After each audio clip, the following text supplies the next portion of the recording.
My son forgot to hang up the phone. I heard it's time for him to go to a nursing home. He's a burden. I didn't say anything, but at that moment, something in me broke. I sold the house for $890,000. They came back from a business trip smiling, but there was a surprise waiting for them. The keys did not fit the door. They found a note on the doorstep, and after reading it, they started screaming. And then I realized they wouldn't just leave it alone. This was just the beginning. Before we continue, please subscribe to the channel and let us know where you're listening in the comments. The phone rang just as I was scraping the last of the meatloaf from my plate. Elaine's meatloaf recipe, though mine never tasted quite right without her touch. I glanced at the caller ID and smiled, despite myself. "David, Dad, how are you holding up?" His voice carried that familiar warmth that always made my chest tighten with love and loneliness. I settled into Elaine's old recliner, the leather worn smooth from years of her evening reading sessions. "Oh, you know me, sweetheart. Just finished dinner and was about to watch the news." I didn't mention it was leftovers from 3 days ago, or that I'd been staring at Elaine's photo on the mantel for the better part of an hour. "Are you eating enough? You know, you can always order groceries online now, right? I showed you the app." "I'm eating plenty," I interrupted gently. "Though I had a little scare yesterday. Forgot to turn off the burner under my coffee pot. Good thing I smelled it burning from the living room." There was a pause. I could picture him frowning in that way he'd inherited from his mother, the same little crease between his eyebrows. "Dad, maybe we should talk about getting someone to check on you more regularly. Sarah thinks I'm fine, David." "Really? How's your business trip going? You're in Phoenix, right?" "Yes. The conference ends tomorrow. Sarah's been handling most of the client meetings while I sit through these endless presentations about digital marketing trends." He laughed, but it sounded forced. "Listen, Dad, I should probably get going. Sarah and I have dinner plans with some potential investors." "Of course, sweetheart. I love you." "Love you too, Dad. Take care of yourself, okay?" I heard a click, then rustling sounds. He must have dropped the phone in his pocket, I thought, reaching to hang up my end. But then I heard voices, muffled, but clear enough through his phone's microphone. "Sarah? You see how he's deteriorating?" David's voice, no longer warm and caring. "He forgot to turn off the stove yesterday. What if he burns the house down?" My hand froze on the receiver. Ice spread through my chest. "It's time for a nursing home, David."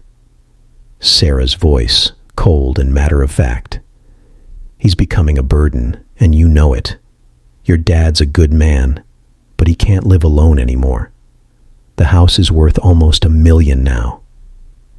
David's tone had shifted to pure calculation. "With Denver's market, we could probably get 900,000, maybe more." "Exactly." Sarah sounded pleased. "We could sell it, put him somewhere decent, not too expensive, and finally buy that house in Boulder we've been looking at, the one with the mountain view." My son laughed, actually laughed. "God, Sarah, you should have seen him tonight. So grateful just to hear from me. He has no idea we're planning this. The longer we wait, the more confused he'll get. We should strike while he still trusts us completely." The phone slipped from my numb fingers, clattering onto the hardwood floor Elaine and I had installed together 23 years ago. Every board laid by my own hands, every nail driven with thoughts of our family's future. I sat in the sudden silence of my empty house, staring at Elaine's photograph. Her eyes seemed to bore into mine with an expression I couldn't quite read. Disappointment, warning, or maybe just the terrible knowledge that comes to those who've already left this world. The grandfather clock in the hallway, Elaine's anniversary gift to me 15 years ago, ticked steadily in the growing darkness. Outside, the first spring crickets began their evening song in the garden Elaine had planted, and I still tended. Something cold and hard settled in my chest, replacing the warmth I'd felt hearing my son's voice just moments before. My hands weathered from decades of construction work, slowly curled into fists. They thought I was a burden. They thought I was confused, helpless, ready to be managed and discarded. They were already spending my money, already planning their new life in my grave. But I wasn't dead yet, and I wasn't nearly as confused as they believed. I don't know how long I sat there in the dark, Elaine's face watching me from the silver frame on the end table. The house felt different now, as if the walls themselves had heard my son's betrayal and were holding their breath. My legs felt unsteady when I finally stood to turn on the lamp. The warm light fell across the living room we'd furnished piece by piece, each item chosen with care and saved for with sacrifice. The burgundy sofa where David used to curl up doing homework, the coffee table I'd built in the garage, sanding it smooth while he played at my feet. I walked to the kitchen and opened the drawer where I kept old receipts and papers. My fingers found the folder I was looking for without conscious thought. 20 years of financial records I'd never thrown away, because Elaine always said, "You never know when you might need them." University of Colorado tuition receipts, $48,000 over 4 years. I remembered those double shifts, coming home with concrete dust in my hair and plaster under my fingernails. Elaine would have coffee waiting and would massage my shoulders while I paid bills at this very kitchen table. "Roy, you're working yourself to death," she'd said one night, watching me calculate how to afford David's spring semester. "He deserves better than we had, Elaine. He's smart enough for anything." Elaine had kissed the top of my head. "Just don't give him so much that he forgets to be grateful." I should have listened. God, I should have listened. The wedding receipts were in there too. $32,000 for one day. I told David we could afford 5,000, maybe 8 if we stretched. But he'd cried, actually cried, about wanting his dream wedding. I'd worked weekends for 6 months installing hardwood floors for a contractor friend who paid me under the table. "Dad, you're the best father in the world," he'd whispered during our dance, his head on my shoulder, his wedding tuxedo rustling against my rented suit. I'll never forget this. But he had forgotten. Just like he'd forgotten who co-signed his first car loan when his credit wasn't good enough. Just like he'd forgotten who made the calls to get him that marketing job when he was unemployed for 8 months after graduation. I found the bank statements from 2 years ago after Sarah lost her financial advisor position for reasons they never fully explained. They'd moved in temporarily, just until Sarah found something new. I'd never charged them rent. I'd paid the increased utility bills, bought groceries for 3 adults instead of one lonely widower. Sarah would pat my shoulder and call me the most generous man in Colorado. David would hug me and say, "Dad, we'll pay you back when we get on our feet." They'd been on their feet for over a year now, both working good jobs, both making more money than I ever had. But they'd never mentioned moving out, never mentioned paying me back. The anniversary dinner I'd paid for last month, $200 at that fancy steakhouse downtown, because Sarah said they deserved to celebrate. The car repair bill I'd covered when Sarah's BMW needed a new transmission, $3,000 that cleaned out my emergency fund. Roy's like a father to me, Sarah had told her friends at their last barbecue, her arm around my shoulders. I'm so lucky to have married into this family. I'd been proud, actually proud, to be the generous father-in-law, the man who took care of his family, no matter what it cost him. I walked upstairs to Elaine's in my bedroom, still unchanged after 2 years. Her jewelry box sat on the dresser, her reading glasses folded beside the lamp. I opened the bottom drawer where I kept our important papers and pulled out our original house deed. Roy and Elaine Hayes purchased 1999. No liens, no co-signers, no complications. My name only now that Elaine was gone. Standing there in the bedroom where Elaine had spent her last days, surrounded by everything we'd built together, I felt something shift inside me. The hurt was still there, sharp as broken glass. But underneath it, something harder was forming. They wanted to put me away and sell my life's work. They thought I was too old, too confused, too grateful for their attention to fight back. I looked at Elaine's photo on the nightstand, remembering her voice from all those years ago. Don't give him so much that he forgets to be grateful. Well, Elaine, our son had definitely forgotten. But he was about to remember that his old man wasn't as helpless as he thought. I walked to my home office and pulled out the business card I'd kept in my desk drawer for 3 years. Todd Fisher, real estate attorney. Elaine had insisted we meet with him after her cancer diagnosis, just to make sure our affairs were in order. It was time for another consultation. The next morning, I walked through my house like a stranger seeing it for the first time. But instead of seeing home, I was seeing what David and Sarah saw.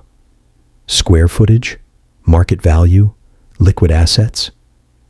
In the kitchen, I ran my hand along the granite countertop I'd installed myself, working by lamplight after my regular job, because we couldn't afford to hire contractors. Elaine had picked out the pattern, speckled gray with veins of gold that caught the morning light. She'd made coffee on this counter every morning for 16 years until the cancer took her strength away. I remembered the Christmas morning when 3-year-old David took his first wobbly steps right here from the refrigerator to Elaine's outstretched arms.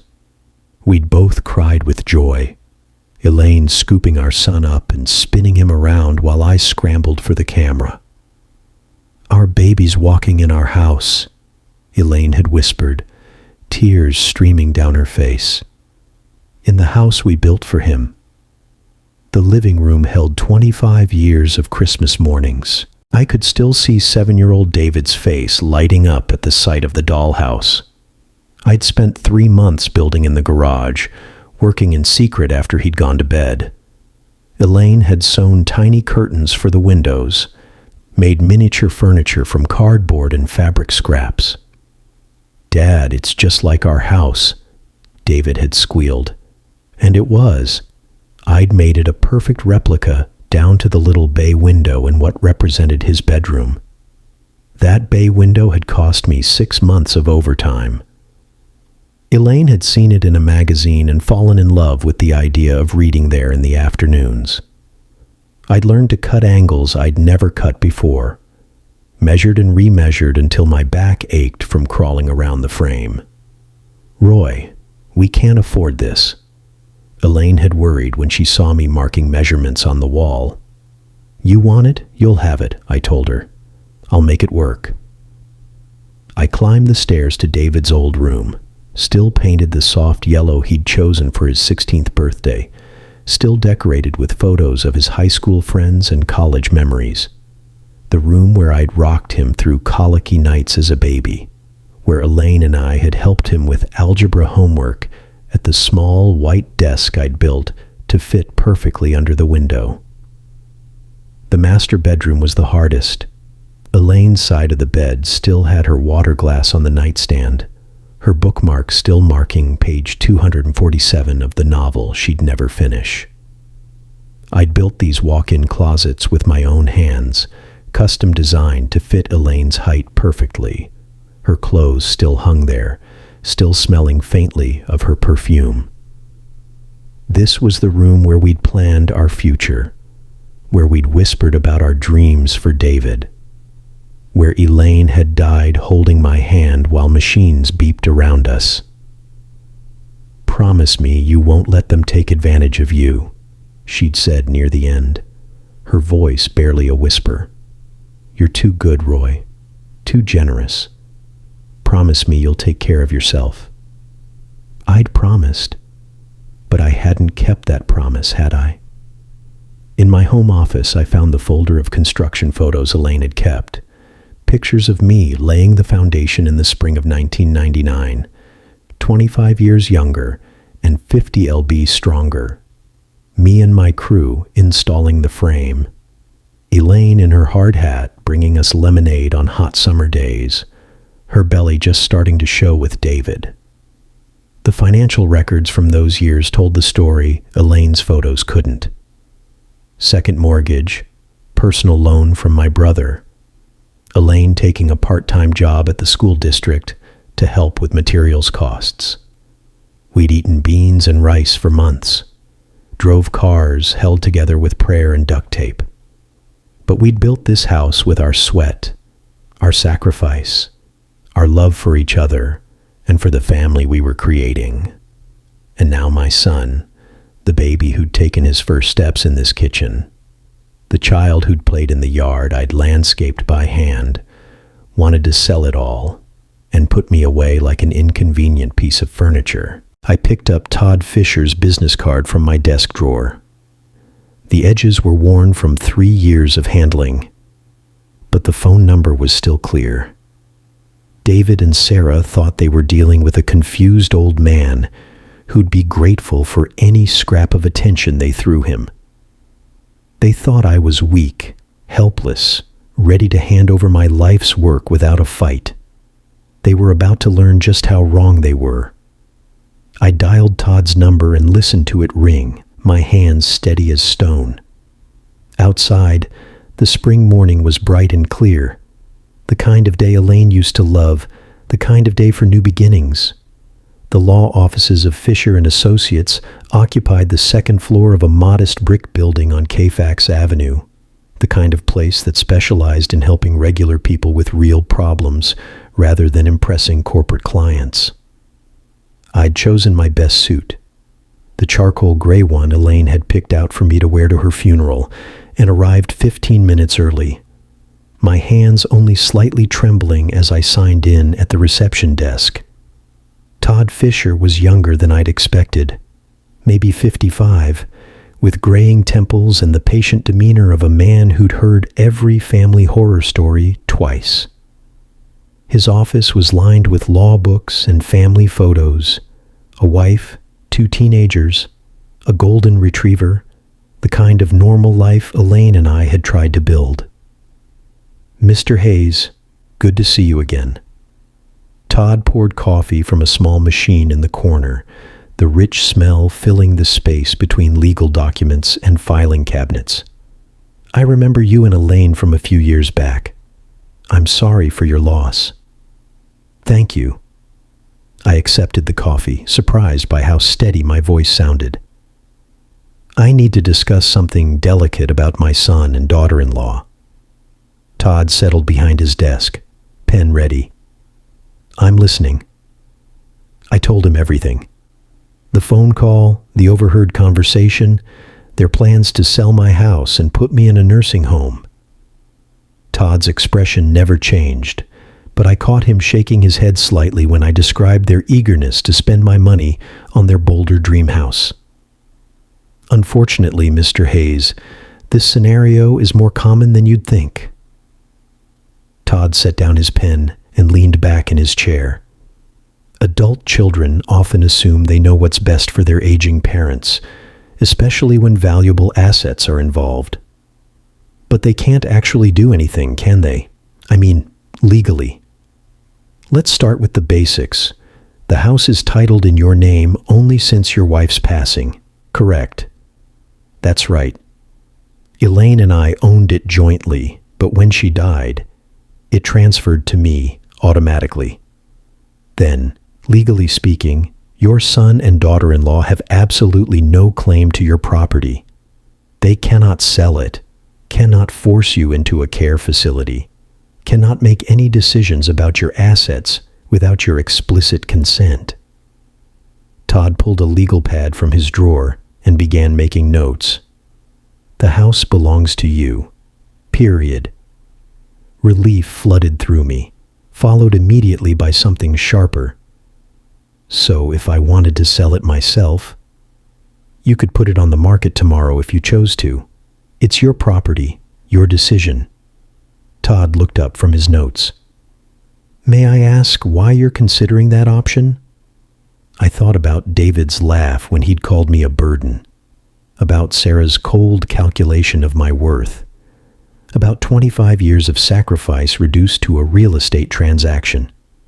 They think I'm helpless, confused. They think they can manage me like a piece of property. My hands clenched around the coffee cup. Maybe it's time I showed them exactly how sharp my mind really is. Todd was quiet for a moment, studying my face. Denver's housing market is incredibly strong right now, especially in your neighborhood. Properties are selling within days, often for cash offers above asking price. He paused. If you were serious about selling quickly before your son and daughter-in-law return from their trip, how quickly could it happen? With the right buyer, and there are plenty of investors looking for properties like yours, we could have a sale completed within a week, maybe less. Todd leaned forward. But Mr. Hayes, this is a major decision. Once you sell, there's no going back. I built that house with my own hands, Mr. Fisher. Every board, every nail, every custom detail. I know exactly what I'm doing.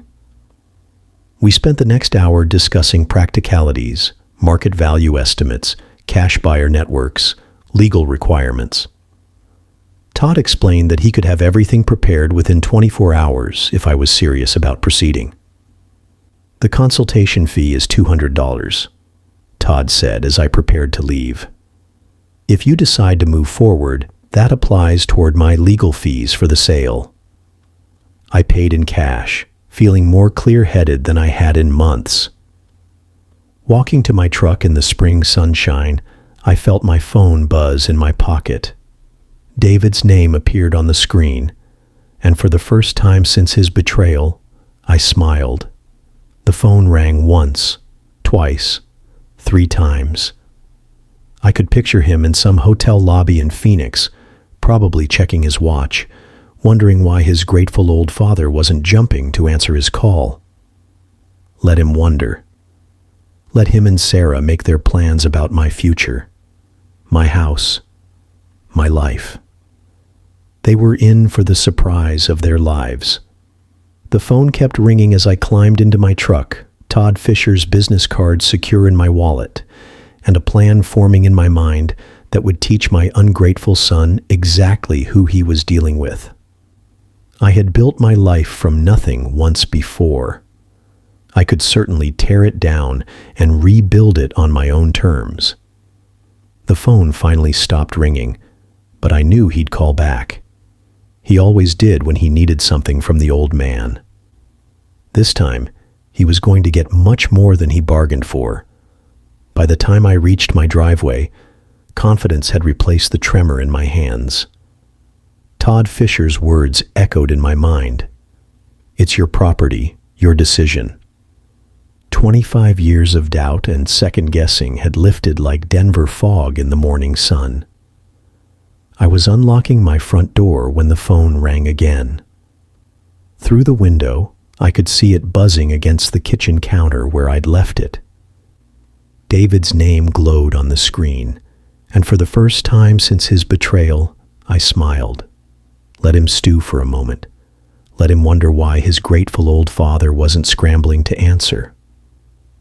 I poured myself a glass of water, took a deep breath, and picked up on the 6th ring. Dad, there you are. David's voice practically sparkled with artificial enthusiasm. I was starting to worry when you didn't answer earlier. Sorry, sweetheart. I was out running some errands. I kept my tone warm, grandfatherly. "How's Phoenix treating you?" "Oh, you know how these business conferences are. But listen, I have the most wonderful news." He paused for dramatic effect. "Sarah and I have been planning something very special for you." I gripped the phone tighter, my knuckles going white. "Oh, we want to treat you to a vacation. You deserve some rest and relaxation after everything you've been through since Mom died." His voice carried that practiced sympathy I now recognized as manipulation. "There's this beautiful place we found. It's like a resort, but with medical staff on hand, just in case you need anything." A resort with medical staff. My jaw clenched so hard I thought my teeth might crack. "That sounds lovely, sweetheart. You really didn't need to go to such trouble for me." "Nonsense. Your family." Sarah's voice came through the background. She must have been listening on speakerphone. "We've already made all the arrangements." "When were you thinking?" I managed, knowing full well they wanted me gone before they returned to claim their inheritance. "Well, we should be back by next Friday," David said. "We were hoping you could be ready by then. Just pack some clothes and personal items. You know, the essentials." The essentials. Not the photo albums Elaine had lovingly arranged, not the furniture I'd built with my own hands, just the essentials for an old man being shuffled off to die. "Actually, David, I have a surprise for you too when you get back." "Oh, Dad, what kind of surprise?" He sounded genuinely pleased, probably imagining I'd signed papers or made their job easier somehow. I walked to the bay window I'd built for Elaine, looking out at the garden she'd planted, the porch swing where we'd spent countless evenings planning our future. "It's something I've been working on since our last conversation. I think you'll be very surprised."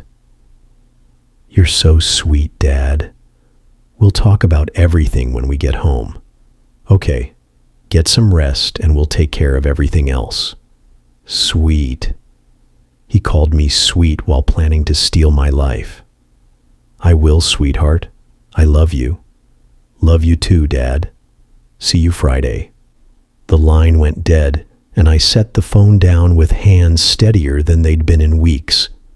I walked to my home office and opened my laptop, the screen glowing to life with possibilities I'd never considered before. My fingers hovered over the keyboard for just a moment before I typed, "Real estate agents, Denver." The search results filled my screen like ammunition in a war I was finally ready to fight. I'd always been methodical. 25 years as a construction engineer had taught me to research thoroughly before making any decision. Tonight, that methodical nature would serve a different purpose.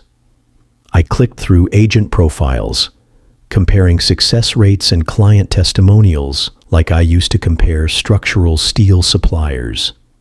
Cherry Hills, Highlands Ranch, University Hills, neighborhoods where houses sold for the kind of money David and Sarah were already spending in their dreams. One name kept appearing in the top results.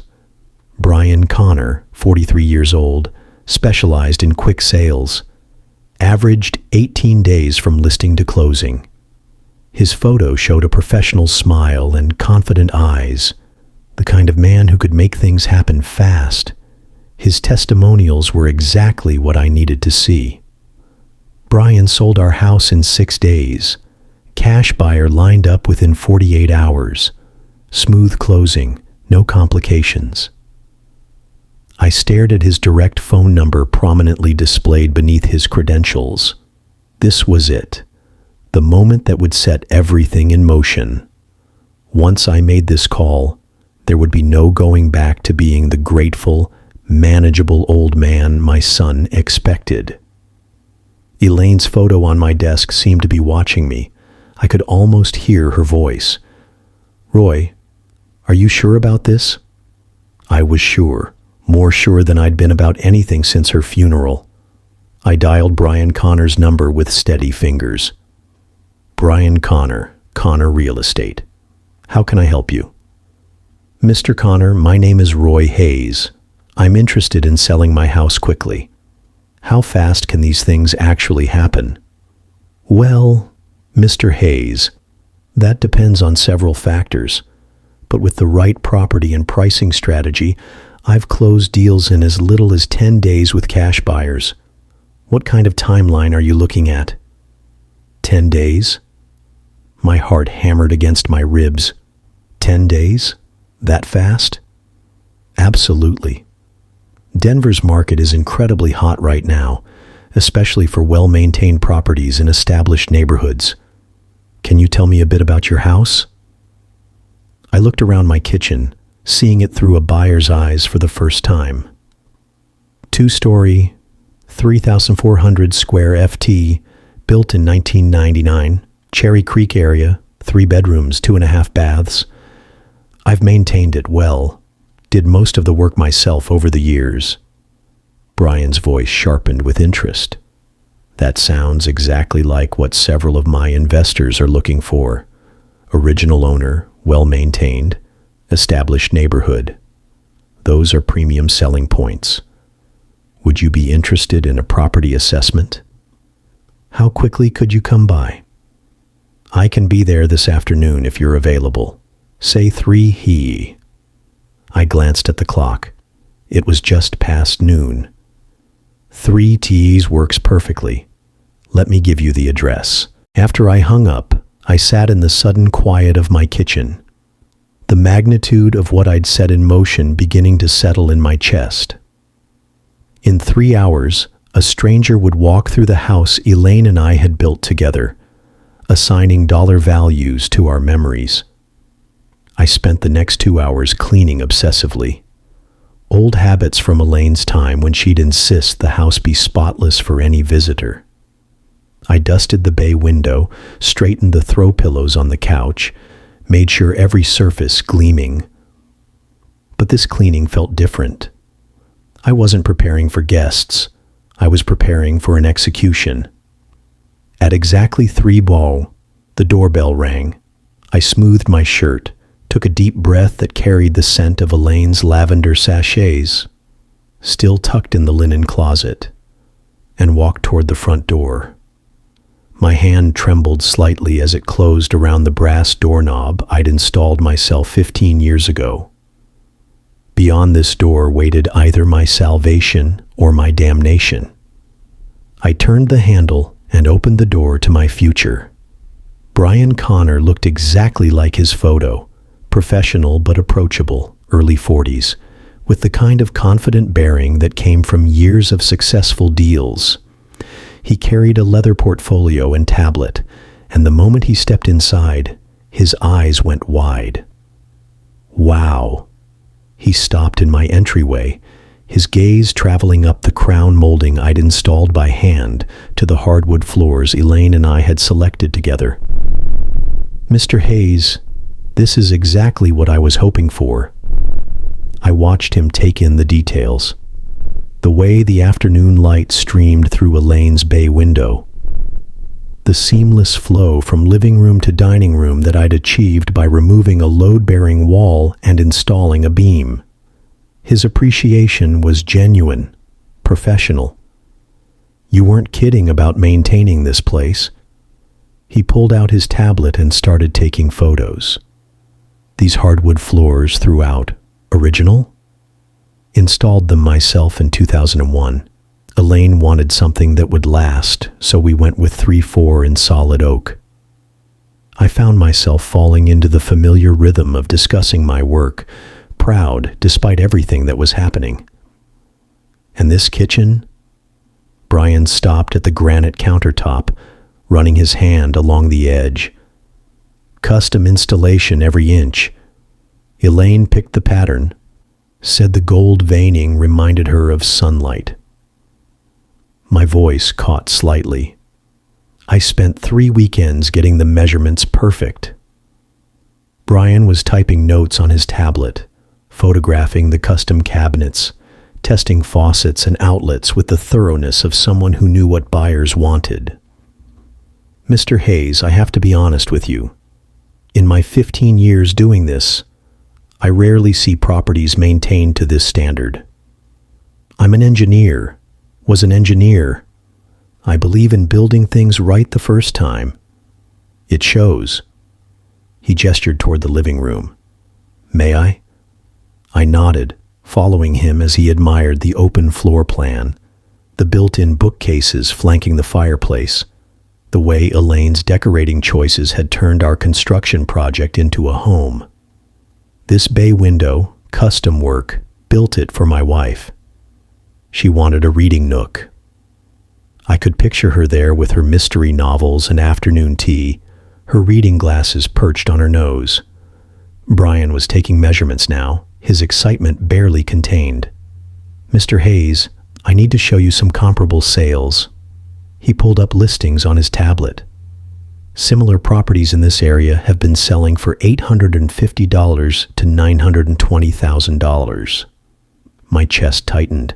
That was more than David and Sarah had estimated in their cruel conversation. But given the condition and custom features of your home, I'm thinking we price it at $890,000. That should move it quickly while getting yo YouTube dollar. $890,000.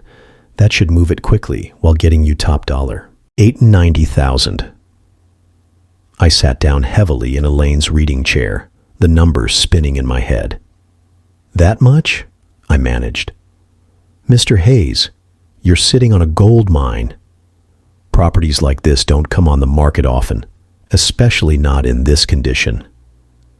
Brian's voice carried the confidence of someone who knew his business. I actually have an investment group that's been looking for exactly this type of property. What kind of investment group? They specialize in high-quality rental properties in established neighborhoods. They pay cash. No financing contingencies, no repair negotiations. They can close in 10 business days. 10 business days. David and Sarah would return from Phoenix in 8 days, expecting to find their grateful, manageable father ready to be shipped off to their resort. What's the catch? Why so fast? Brian smiled. No catch. Cash means no loan delays, no appraisal contingencies that could kill the deal. They do their own inspections, but frankly, your house is in better shape than most new construction I see.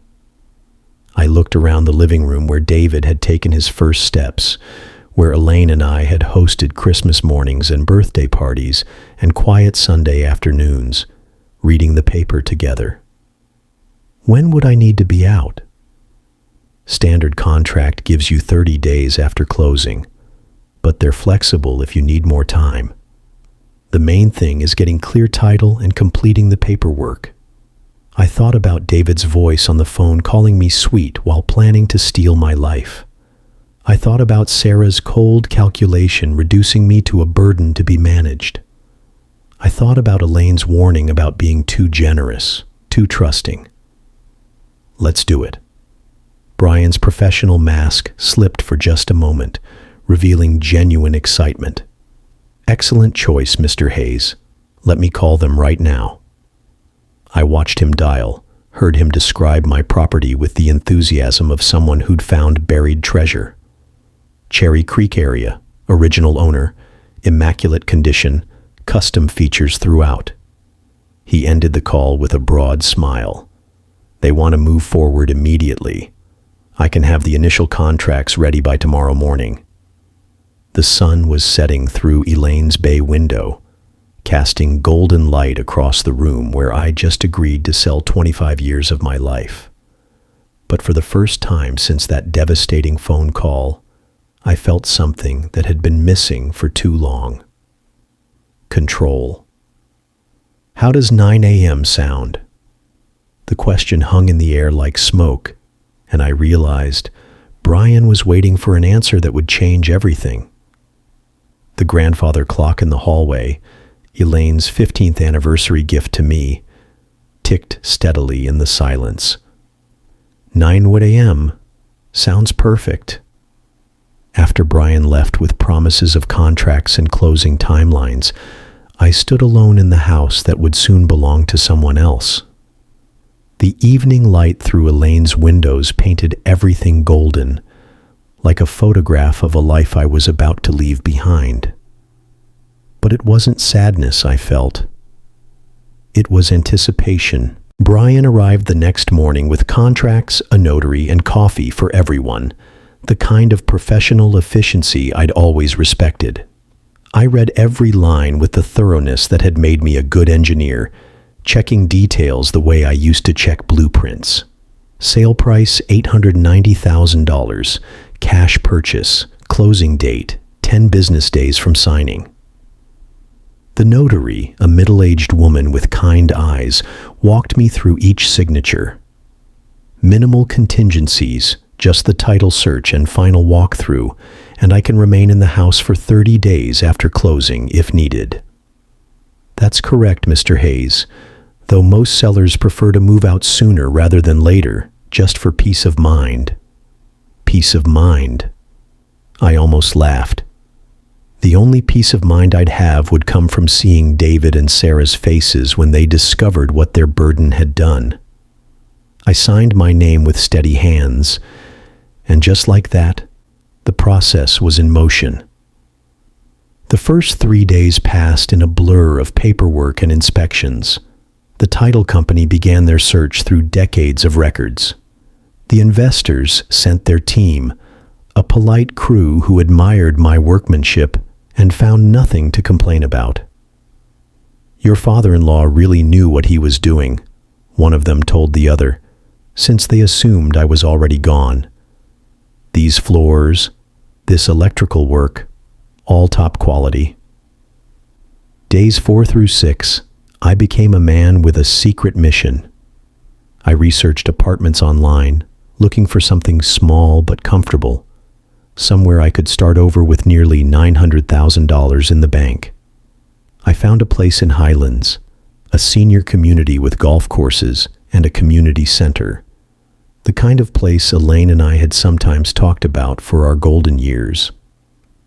I also called storage facilities, planning which of Elaine's things I'd keep and which I'd have to leave for the new owners. Her china, definitely her jewelry box, the photo albums, the essentials of a life lived together. Days 7 through 9 brought a strange confidence I hadn't felt in years. Each morning I woke up knowing I was one step closer to freedom, one step closer to showing my son that his confused old father was sharper than he'd ever imagined. Mrs. Patterson from next door noticed the activity, asked about the inspectors and official-looking people. Just some work being done, I told him, hating the half-truth, but knowing the full truth would spread through the neighborhood before I was ready. On day 8, Brian called with final confirmation. Everything's on track for tomorrow's closing, Mr. Hayes. The buyers are thrilled with the inspection results. Wire transfer will be completed the same day. You'll have access to funds immediately. That night, I packed a single suitcase with clothes and personal items, not because I was moving yet, but because I wanted to be ready for anything. I looked at Elaine's photo in our dresser and whispered, I hope you understand what I'm doing. Friday morning arrived bright and clear, the kind of spring day Elaine used to say was Denver at its finest. I dressed carefully in my best suit, not the funeral suit, but the navy one Elaine had bought me for David's college graduation. The title company office was all professional efficiency and congratulations. The buyers were represented by their attorney, a sharp woman who double-checked every document. Brian handled the paperwork like a conductor leading an orchestra. Mr. Hayes, if you'll sign here and here, and initial there. Each signature felt like cutting a chain, the deed transfer, the settlement statement, the final acknowledgement that 1247 Maple Street no longer belonged to Roy Hayes. And this is your wire transfer confirmation. $890,000 less closing costs has been deposited to your account.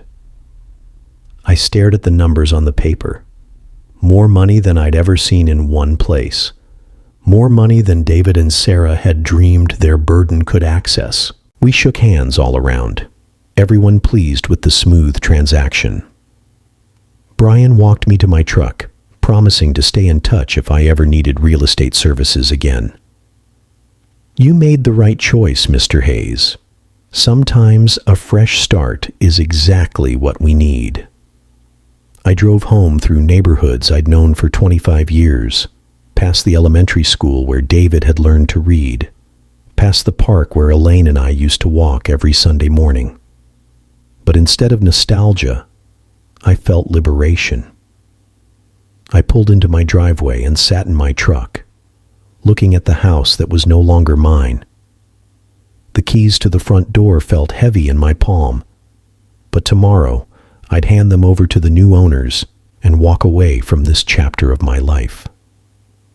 David and Sarah were due back from Phoenix in 3 days. They'd arrive expecting to find their grateful, manageable father ready to be packed off to their resort. Instead, they were going to find an empty house and a lesson they'd never forget.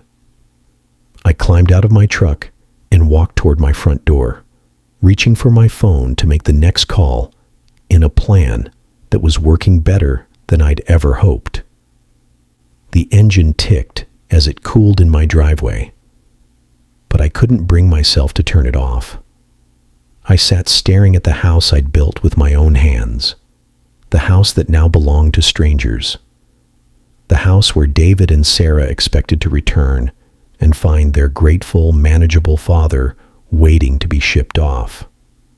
The keys to the front door felt like lead in my palm. New owners or not, I still had access for 30 days. Time enough to complete what I'd started.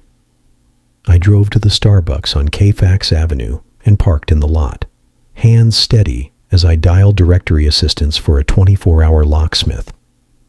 The emergency fee would cost an extra $200, but money was no longer a concern. AA Emergency Locksmith, this is Eddie speaking. I need all my door locks changed today. It's urgent. What kind of time frame are we looking at, sir? As soon as possible. I can pay cash. I can be there in 2 hours. Address. Back at the house, I waited for Eddie in my truck, watching Mrs. Patterson water her garden next door. She waved and I waved back, my chest tight with the knowledge that I was lying to everyone who cared about me. Eddie arrived in a van full of tools and hardware. A man in his 50s who'd clearly seen every kind of lock emergency Denver had to offer. Security issue, sir? He asked, studying my front door. New ownership situation. Better safe than sorry. He nodded like he'd heard it before and got to work.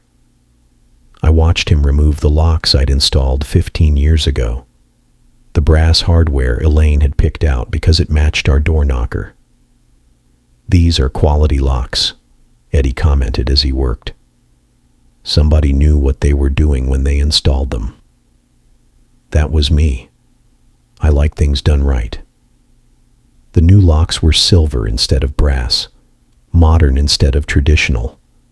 They clicked differently when Eddie tested them, a sharper, more mechanical sound than the old ones. Here are your new keys, sir. 3 copies of each. Front door, back door, and garage side entrance. Eddie handed me a ring of keys that felt foreign in my palm. That'll be $450 with the emergency fee. I paid in cash from my wallet, knowing there would be no paper trail connecting Roy Hayes to this transaction. After Eddie left, I stood in my empty house and began the hardest part, packing 25 years of life into what I could carry. Elaine's jewelry box went into my suitcase first, along with our wedding photos and the novel she'd been reading when she died.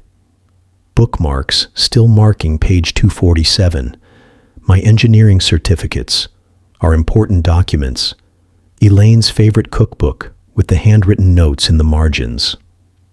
I left almost everything else. The furniture that told our story would have to stay. The photo albums chronicling David's childhood, Elaine's clothes still hanging in our closet, still carrying the faint scent of her perfume. While I packed, I called Sunset Manor Apartments on my phone, explaining that I needed a furnished one-bedroom immediately. "We have a lovely unit available for immediate occupancy," said Mrs. Chen, the property manager. "Month-to-month lease, if you prefer flexibility." "I'll take it." I met Mrs. Chen at the apartment complex an hour later. A modest but clean building designed for seniors with a community center and well-maintained grounds. The one-bedroom unit was simple but comfortable, furnished with everything I needed to start over. "Cash deposit is perfectly fine, Mr. Hayes. When would you like to move in?" "Tonight." Mrs. Chen's eyebrows rose slightly, but she didn't ask questions. I signed the lease and handed over first month's rent plus deposit. Nearly $3,000 that would have seemed impossible to spend casually just 2 weeks ago. Loading my car in the gathering dusk, I caught Mrs. Patterson watching from her window.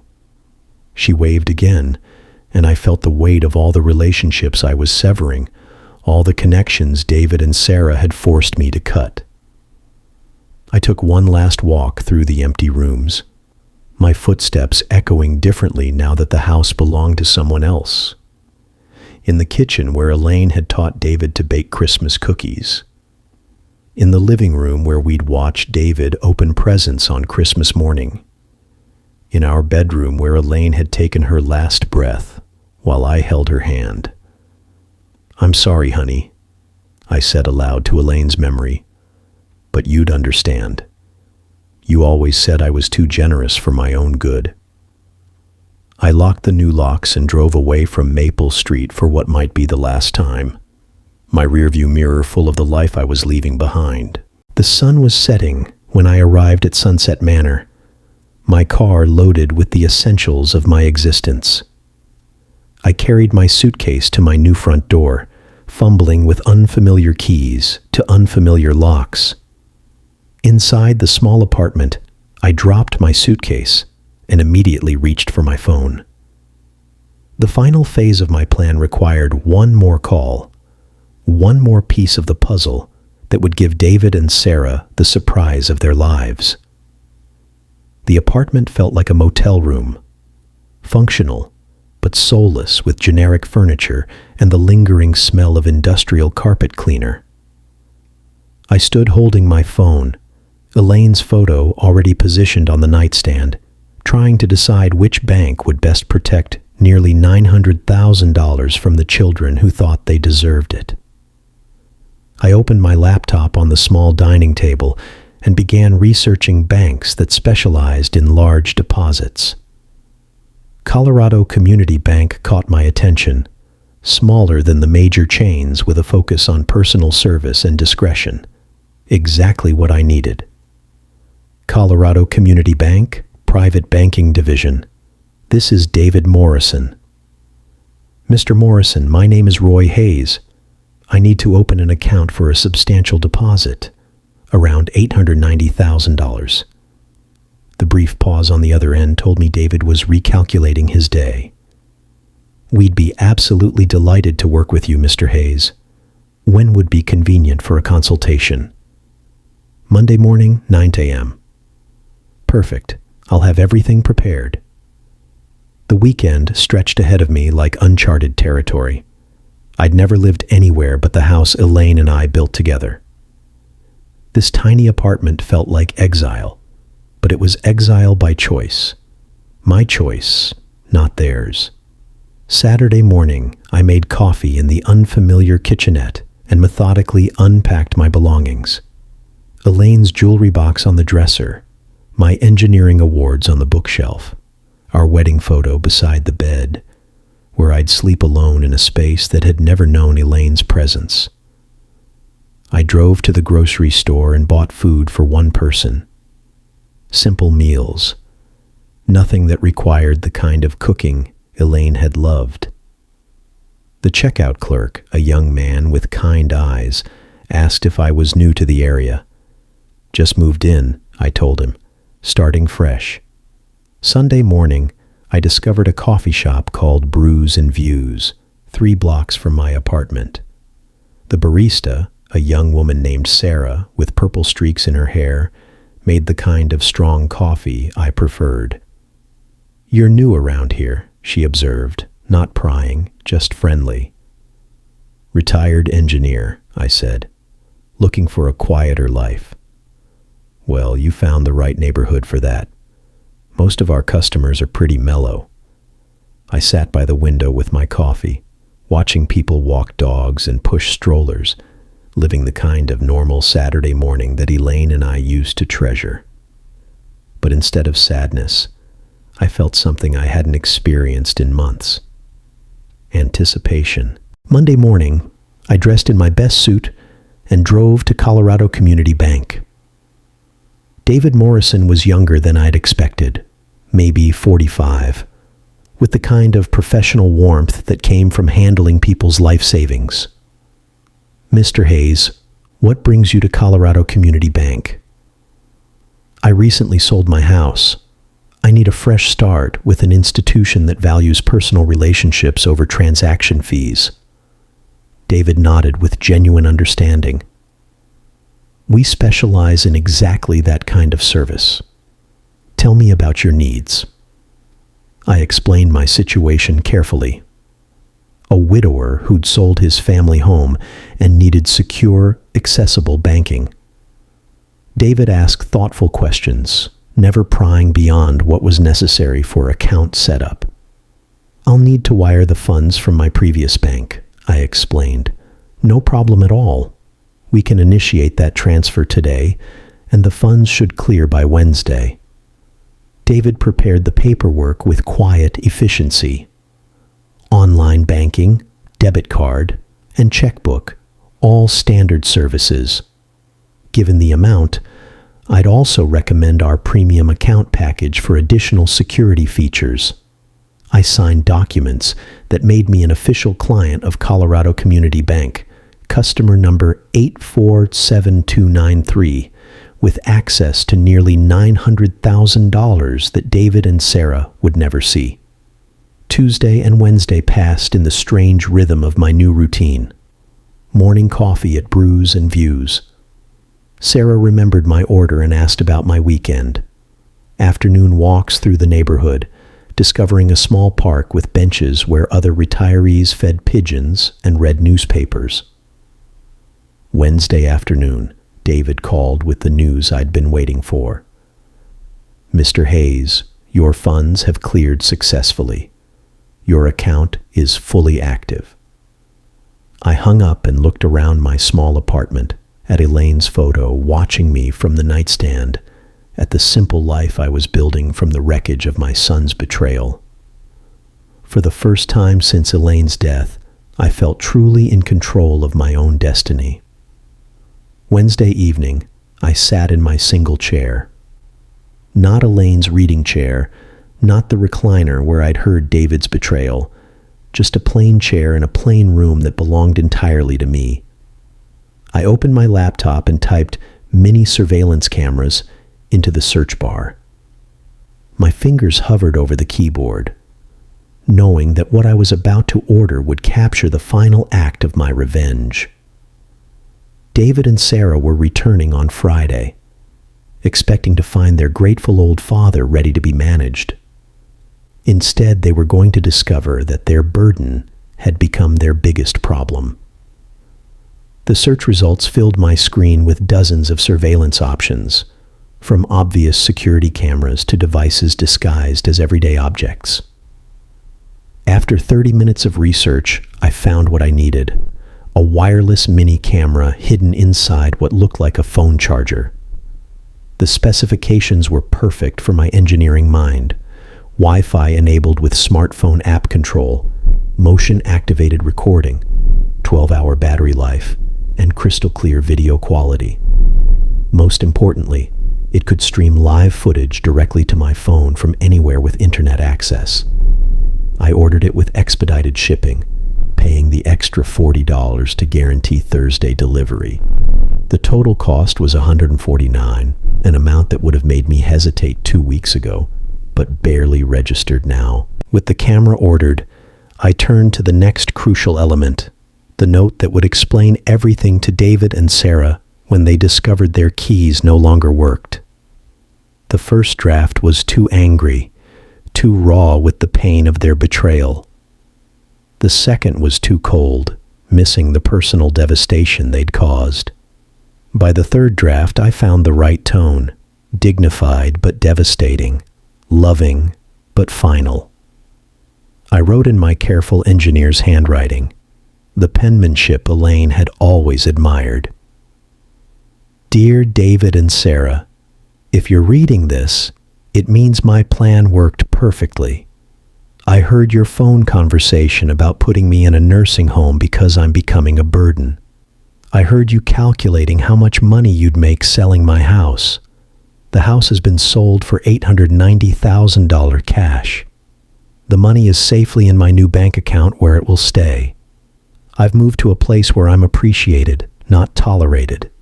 Don't worry about me. Worry about your own housing situation. Your belongings have been packed and are being stored at Denver Moving and Storage on Kfax Avenue. You have 30 days to claim them before storage fees begin. I gave you everything I had for 42 years. You repaid me by planning to warehouse me so you could steal my life's work. I hope the lesson was worth the cost. Love, Dad. Thursday morning, the FedEx truck arrived at my apartment with a small box containing my surveillance equipment. I spent an hour in my kitchen testing the device and learning the smartphone app. The video quality was remarkably clear, the audio sharp enough to catch whispered conversations. Thursday afternoon, I drove to my former house for the last time. I used the garage door opener I'd never given David and Sarah, parking inside to avoid questions from neighbors. My hands shook slightly as I approached the front door with my new keys. Inside, the house still smelled like home. Elaine's lavender sachets, the lemon oil I used on the wooden furniture, the faint residue of 25 years of family dinners. But there were new additions that made my chest tight. David and Sarah's suitcases by the stairs, their mail scattered on the kitchen counter, evidence that they'd been treating my house as their personal storage facility. While planning my exile, I positioned the camera charger by the front door outlet, angling it perfectly to capture anyone entering. The view through my phone app showed the entire entryway, including the spot where I planned to hang my note. I tested the motion detection, walking in and out of frame until I was satisfied the system would capture every moment of their return. Then I taped the envelope to the inside of the front door at eye level, where they couldn't possibly miss it. Standing in my living room one final time, I touched the mantel where Elaine's photo had sat for 23 years. The new owners would put their own family photos there, create their own memories in the rooms Elaine and I had filled with love. "It's done, sweetheart," I whispered to Elaine's memory. "Justice served." I locked the house with my new key, tested the camera feed one more time from my car, and drove back to my apartment. The motion detector was armed, the battery fully charged, and my phone ready to alert me the moment David and Sarah discovered their keys no longer worked. Back in my apartment, I sat in my chair with my phone in my hand, watching the empty doorway through the camera app. The timestamp showed 6:30 p.m. Thursday evening. Tomorrow, David and Sarah would return from their business trip, probably discussing their nursing home plans and already spending my money in their minds. They had no idea their grateful old father had become their worst nightmare. I woke Friday morning with the anticipation of a man about to witness justice after years of injustice. My coffee tasted better than it had in weeks, and even the small apartment felt less confining as I settled into my chair with my phone, the camera feed showing my empty former doorway. 4:30 p.m. They should arrive soon. I'd memorized their travel patterns. David always insisted on leaving Phoenix by noon to avoid traffic. And Sarah drove exactly the speed limit. They'd be pulling into my driveway within the hour. I looked at Elaine's photo on my nightstand. I hope you understand what I'm doing, honey. They left me. No choice. 5:15 p.m. My phone buzzed with motion detection. A black SUV, Sarah's car, pulled into the driveway of my former house. My heart hammered against my ribs as I watched the screen. David stepped out first, stretching after the long drive. Sarah emerged from the driver's side, pulling their suitcases from the back.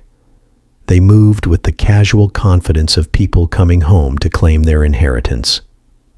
I watched them approach the front door, David fishing his keys from his pocket, while Sarah set the luggage down. He inserted his key into the lock I'd had changed just yesterday. The key didn't turn. David frowned, examining his key ring. He tried again, jiggling the key with growing frustration. "That's weird." His voice came through my phone speaker. "My key's not working?" Sarah stepped closer, her expression shifting from tired to concerned.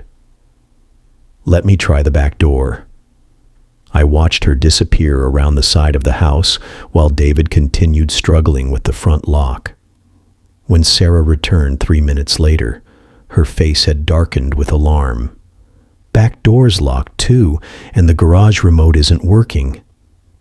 Her voice carried the edge of panic I'd hoped to hear. "David, someone changed these locks." "What? That's impossible.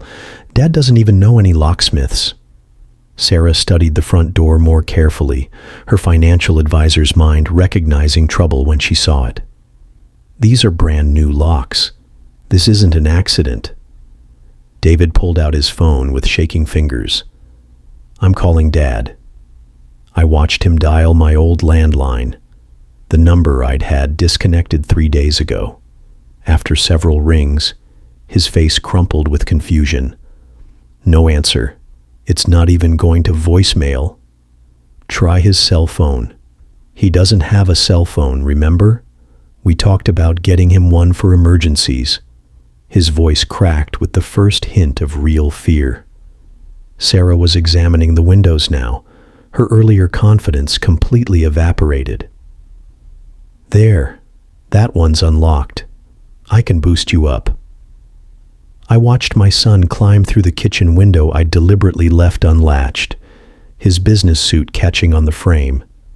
He disappeared inside, and moments later, the front door opened from within. Sarah entered with their suitcases, and both of them stopped dead when they saw the white envelope taped to the door at eye level. David's hand trembled as he pulled down the envelope with his name and Sarah's written in my careful script. I leaned forward in my apartment chair, phone clutched in both hands as he tore open the seal. His eyes moved across my words, Sarah reading over his shoulder. I watched their faces change, confusion to shock, to disbelief, to horror. "He sold the house." David's voice rose to a near shriek. "How could he do this to us?" Sarah snatched the note from his hands, reading it again as if the words might change. That manipulative old bastard. He was playing us the whole time. $890,000. David was crying now, his careful composure streaking down his cheeks. He kept it all. That money was supposed to be our future. "Your future?" Sarah snapped, her mask of devoted daughter-in-law finally slipping. "This is your father, David. You should have handled this better." "My fault?" He whirled on her, years of suppressed resentment boiling over. "You're the one who said he was becoming a burden. You're the one who pushed for the nursing home." "Well, he was a burden. Look what he's done to us." Sarah gestured wildly around the room that was no longer theirs. "We're homeless. Our lease expires next week." The beautiful irony wasn't lost on me. They were fighting in my living room about being homeless, just as they'd planned to make me homeless in their nursing home. "Call a lawyer," David said desperately. "There has to be something we can do. He can't just sell the house without telling us." "With what money?" Sarah's voice dripped with contempt. "In case you forgot, I lost my job 6 months ago, and your marketing salary barely covers our car payments. Then get another job." "Where do you think financial firms are lining up to hire advisors who got fired for questionable transactions?" I watched my son's face crumble as he realized the full scope of their situation. No house, no inheritance, no savings, and Sarah's unemployable status finally revealed. "How could he be so cruel?" he whispered. "The same way you were cruel when you called him a burden and planned to warehouse him," Sarah shot back. "The old man was smarter than both of us." Through my phone screen, I watched them collapse into my old furniture. Furniture that would be gone tomorrow when the new owners took possession. David buried his face in his hands, while Sarah stared at my note with the expression of a woman who'd finally understood she'd been outplayed. I turned off the camera feed. I'd seen enough. Walking to my small kitchen, I opened the bottle of Elaine's favorite wine I'd saved from the house. A 2018 Bordeaux we'd been saving for a special occasion that never came. I poured myself a glass and raised it toward Elaine's photo. "To you, my love, justice served." The wine tasted like victory. They learned what happens when you bite the hand that feeds you. My phone buzzed with a text from an unknown number, probably David trying to reach me through some new method. I deleted it without reading and powered off the phone completely. Walking to my window, I looked out at the Denver skyline painted gold by the setting sun. Somewhere across the city, my son and his wife were facing the consequences of their cruelty. Somewhere in my former house, they were learning that their burden had become their biggest problem.